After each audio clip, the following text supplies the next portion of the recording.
Nor pentsetan dozu izango dala?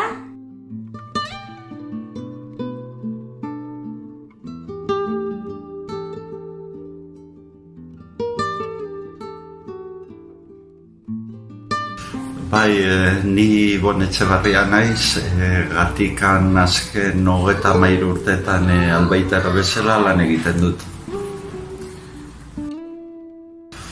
Nire iritziz euskararen egoera Gatikan ez da larrona. Ikusten dut naturaltasun ez da eguneroko harremanetan geroago eta gitxiago. Ez dakit bada kanpoko jente erdaldun asko etorri dalako, edo globalizazioa, edo errezena da hizkuntza danak ezagutzen duguna, erdera dala hemen.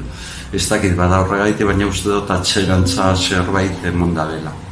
Guk zaintzen badugu, heldu da gaur eguneko 21. mendera, eta beste segaitik ez da helduko beste 5-10 mende, gure herramienta da, gure artean, eta beti sentitzen dugu, euskaldun bat aurrean dugunean, gustorago hurbilago gagoz, orduan sensazio horrek jarraituko dago, bai orain, bai gu ez gagozenean, urrengo dagozenean hori ez da galduko. Eta hori beti zengo dago gure aberestazu. Nabaritu dudanean, euskaldunak gure hizkuntzaren bidez askoz konfiantza gehiago lortzen dugula, orduan bezero barri bat badator, euskeraz ikusten dabenean mintzatzen dutela, uste do puntu bat lasaitzen dirala eta hurbilago sentitzen dudazela. Eta nire lanean konfiantza eukitea oso garrantzitsua da, orduan eurak hurbilago sentitzen banabe, nik euren txakurra edo euren animalia askoz errezago eukiko dut. Eta ganera esan behar dut, txakurrak suertez euskera hilabete batean ikasten dabela.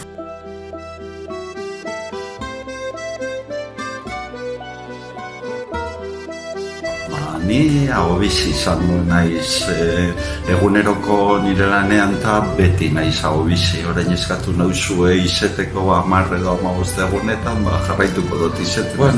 Euskera gurea dalako eta derrigorrez gagoz, gurea danez gero guk ez badugu zaintzen inok ez da zainduko. Gure responsabilitatea da.